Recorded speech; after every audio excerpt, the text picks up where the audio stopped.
Hong Kong's reliance on dense vertical urbanism is well known around the world, certainly here at CTBUH. Can you describe, just from the get-go, dense vertical urbanism? What does it mean to you? Now, we've been debating a lot in the CTBUH the purpose of towers and how they can inform our city fabrics. And I'm a very strong believer that towers shouldn't be isolated objects in the city and purely iconic landmarks. It's about creating an urban fabric which allows for densification of the cities. And we've actually been studying this for some time. Our main office is in the UK. And London, interestingly enough, has about the same footprint as Hong Kong. And it has about 8 million people, similar to Hong Kong. But in London, when you look at the topographic footprint of the city, you can see that it's essentially fully covered. The whole area of London is covered with buildings. And when you look at Hong Kong in comparison, only the development is focused on the railway systems, where the railway lines are, on the harbour front. And only 25% of land is covered in Hong Kong. Most people think Hong Kong is all about big towers and big city, but actually 75% of Hong Kong is country parks and green space. Right.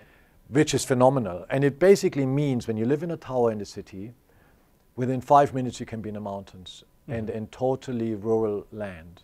I think that's a very exciting model, right? So what does that do? What it means is that you get a very dense conglomerate of towers along the waterfronts. You get very few metro lines to serve these conglomerate alignments of towers. You have very dense developments around the stations. And it means that we have few roads compared to other cities. It means people don't take cars because cars are inconvenient. You can't find car parks. Obviously, car parks are also very expensive. That's another issue maybe, but it is just too congested. You don't want to drive to the city. And when you take the public transport system in the metro, you get to all the places in Hong Kong within half an hour. The interchange of the metro system is fantastic. And it means it's just more convenient for people to take the public transport than it is to take the car. We have 10% car ownership in Hong Kong. I think that is unheard of in the world. It's very low. So that makes it very sustainable, and that's what I'm very interested in. How do you, and that's where the tower comes into this equation. So towers have a purpose. Towers can help to densify cities. Towers can help to create hubs. I'm also a very strong believer that these towers should be of a mixed-use nature. That's another thing where Hong Kong is quite unique. Singapore, for example, has more segregation between development typologies. They have business centers where they have mainly business towers, and they have residential neighborhoods where they have many residential buildings. What that does is it leads to a segregated lifestyle. So in the business center, you go there in the evenings, it's quite empty. Not many shops, people go home. There's not much activity. In the residential centers, it's busy when people are at home. Right. So Hong Kong has this very mixed model, and they put the people who work and who live and who enjoy and who go shopping right next to each other, integrated in one development or in complex developments with towers. That, I think, is a sustainable way to build cities. So how did Hong Kong develop that way? And to the extent that it is a model in that sense for other cities, how is its lesson applicable to other places that have a different history? Okay, in the first instance, I think it was primarily driven by the topography, because there are mountains and there is a harbor. And the only way to develop land in a relatively easy fashion was along the waterfront. And when they ran out of land along the waterfront, the most economical way to grow the city was to increase the land parcels along the harbor. So basically reclamation. Hong Kong has had a number of layers of reclamation added to the harbor, but the focus of the city was along the harbor for a long time. And that naturally resulted in very economic metro systems. But I think what is maybe a little bit special about Hong Kong is they have recognized that this symbiosis between public transport and density is very efficient and very fertilizer. It's a fertilizer for the city. And they have then taken that to the next level. And that started in around 1980s, I would say, late 1990s, particularly with the airport railway.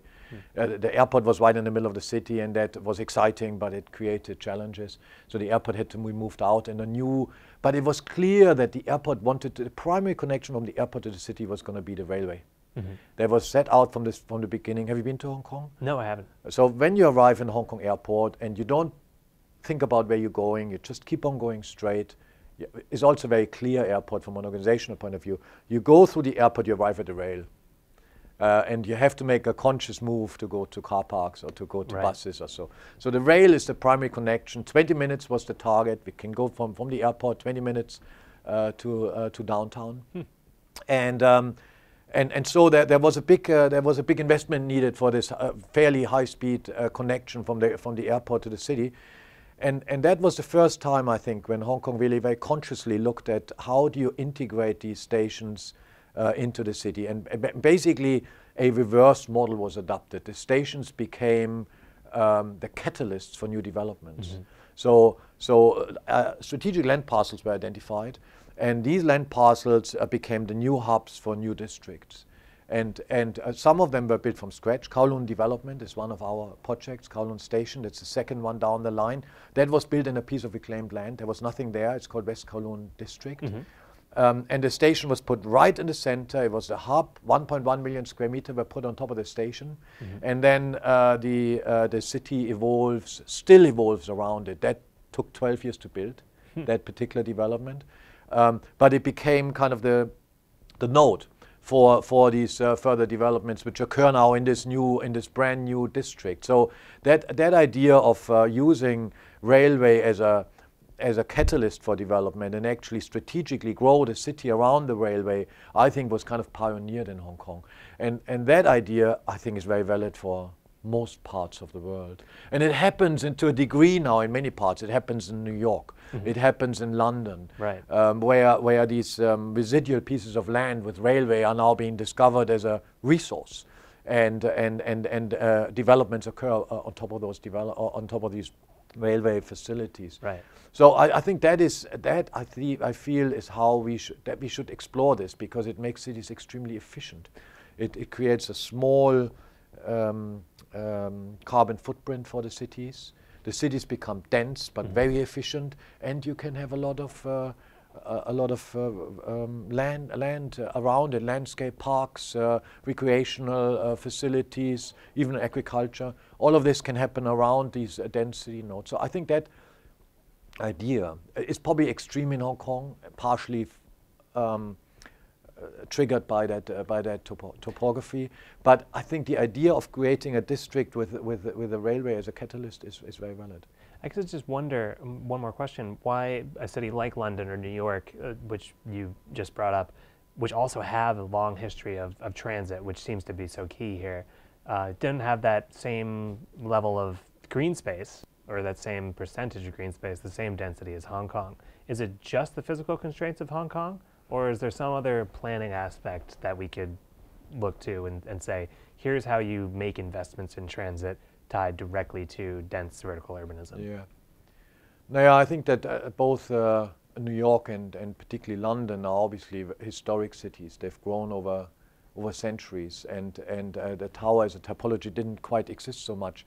And the density was created with an urban fabric, so you create street frontages, which is also very valid, of course. Yeah. But the technology wasn't quite there to go for the height, and therefore the natural scatter. And also cities like London, they are conglomerate really of a whole number of villages which grew together. So strategically, for a lot of the historic cities, I think that wasn't part of the consideration. Railway was considered to be somewhat in the very early stages, like Grand Central in New York, for example, was considered to be an industrial facility where people didn't want to be close to. Right. So it was pushed to the perimeters, and in case of Grand Central, that was very controversial because it was so far away from downtown at the time when it was built. But then very quickly the city evolved towards it and around it because of the convenience. And public and metro systems really only were developed a bit later. and were more like they were integrated into the cities to deal with some of the congestion issues.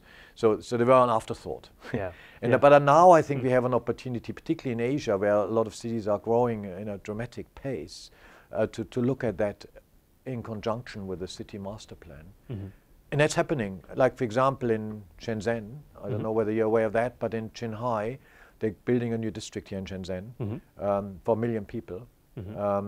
And they will adopt the Hong Kong tax law there.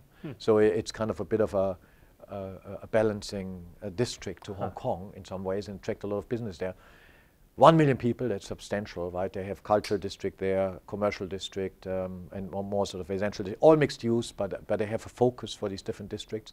Very strongly integrated with landscape. They call it landscape urbanism. Strong master plan in my view.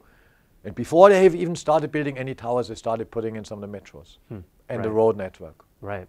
Yeah, it was actually just last night I wandered up to a metro entrance and only realized when I was trying to go down the stairs that it wasn't open yet. The line didn't exist. The stations did. Right, yes, yes. So it's rapid expansion. So it's rapid expansion. But it is, I think it is a controlled expansion in some way. So I think this is something we should look into quite carefully for our cities and also for our towers.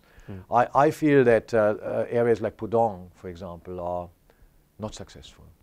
Why is that? Because the towers are scattered. They don't have any space in between. When you walk in the street, you have nothing to look at. You have huge wide streets, but it's hard to cross, and there is no shops, there's no street life. There is no urban space, and I think that's a big problem. Towers, that's also what I was trying to describe. Towers need to be part of a complex in some way. You know, they need to form a bigger whole. It's not about a singular tower, and it's not about the ambition to make that singular tower look as special as you can. It is about integrating the towers and have them form a new urban fabric. That's what I believe. You know, and actually it was interesting, the discussion just downstairs. I'm not sure whether you were part of it. No. I mean, these were all very prominent architects who were speaking there about towers and how they could, you know, how we need to evolve new forms of buildings and how buildings can interact in a different way with people and how towers can take on different shapes. But I think the one point they've been missing is to think about how the towers inform the streetscape and how they need to create a positive environment for the people. I mean, beyond kind of connectivity and so on.